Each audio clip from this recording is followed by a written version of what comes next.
The Carthene Armada had conquered 17 star systems in less than a standard galactic year. Their crystalline warships, each the size of a small moon, cut through the void like shards of obsidian death.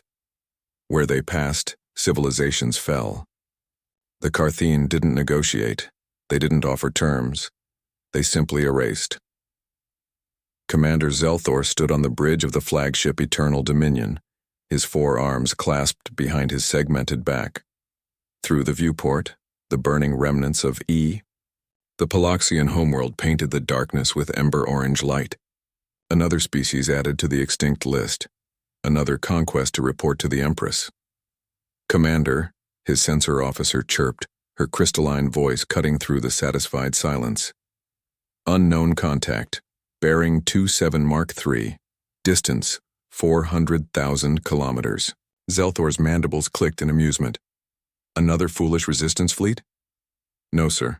Single vessel. Configuration unknown. It's not in any database. A single ship? Zelthor's amusement deepened. Some species never learned. He watched as the tactical display materialized before him, showing a vessel that looked almost primitive compared to their elegant crystalline architecture. It was angular, brutal in design, with sections that seemed to bristle with weapons platforms. They're hailing us, Commander. Ignore it. Charge weapons. Let's make this quick.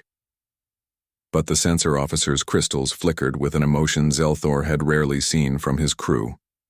Uncertainty. Sir, they're broadcasting on all frequencies, audio only. It's in our language. Zelthor paused. Play it. A female voice filled the bridge, calm and measured, speaking flawless Carthene. Carthene vessel. This is Captain Diana Torres of the United Earth Navy warship Prometheus. You are hereby ordered to stand down, withdraw from the system, and submit to galactic peacekeeping protocols. This is your only warning. Laughter erupted across the bridge. Earth? The species that had barely achieved faster-than-light travel 2 decades ago? The primitives who still fought among themselves? Captain Torres, Zelthor replied, allowing his transmission through. I am Commander Zelthor of the Carthene Armada. We have devastated civilizations that had mastered the stars for millennia before your ancestors crawled from their oceans.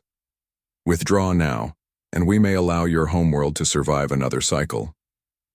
There was a pause. When Diana's voice returned, something in her tone had changed.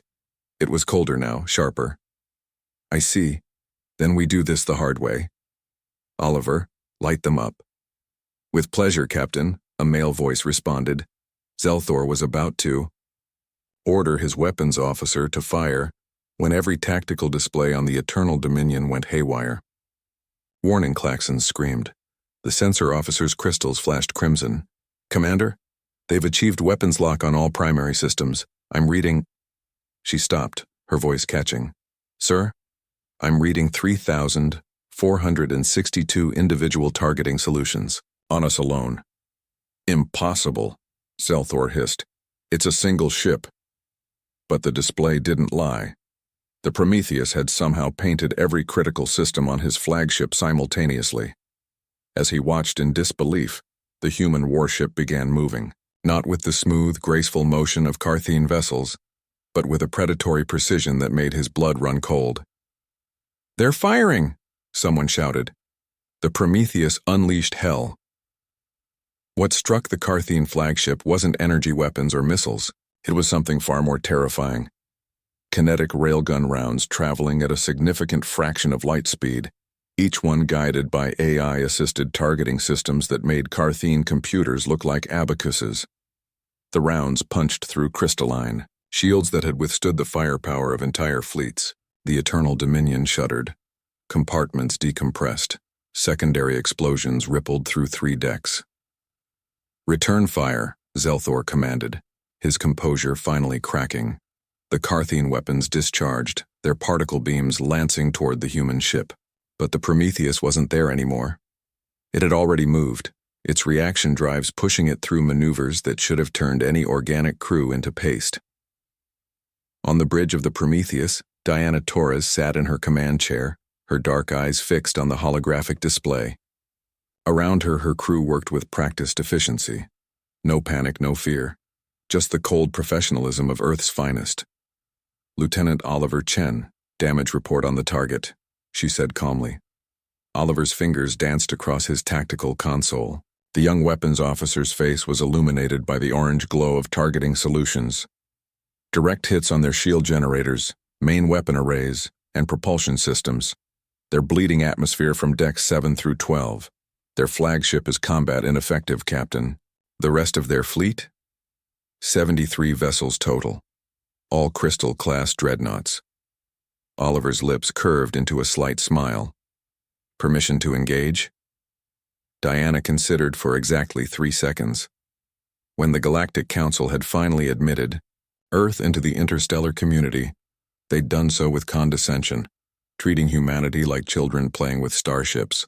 But humans had learned something during their long, bloody history of warfare: how to kill efficiently.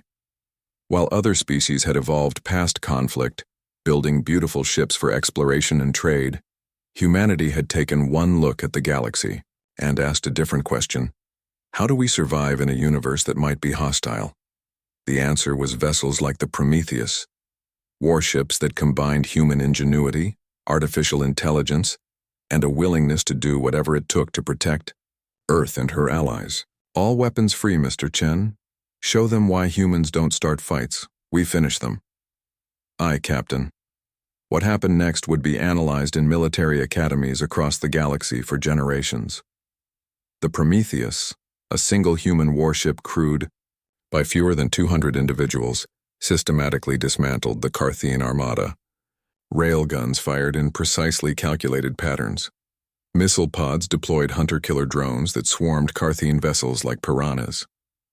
Electronic warfare systems turned the enemy's own point defense weapons against each other. But it wasn't just the technology. It was the strategy, the adaptability, the sheer relentless aggression that humanity brought to warfare. Where other species had forgotten how to fight, humans had perfected it. Commander Zelthor watched his fleet die. In 37 minutes, the Carthian armada, undefeated for a decade, had been reduced to burning wrecks and escape pods. His communication console chimed. Captain Torres again. Commander Zelthor, this is your second and final warning. Surrender now, or I will finish what I started. Choose quickly. Zelthor looked at his devastated bridge, his dying crew, his shattered pride. He thought about the Empress, about the shame of surrender. Then he thought about survival. We surrender. Smart choice. Stand by for boarding parties and medical assistance. There was a pause. Commander, let this be a lesson. Humans didn't come to this galaxy looking for war, but if you bring war to us or our allies, we'll show you why Earth's most ancient wisdom still holds true. Si vis pacem, para bellum. If you want peace, prepare for war. The transmission ended, leaving Zelthor alone with the ruins of his invincible fleet and the terrifying realization that had spread across the galaxy that day. Humanity had arrived, and the age of easy conquest was over.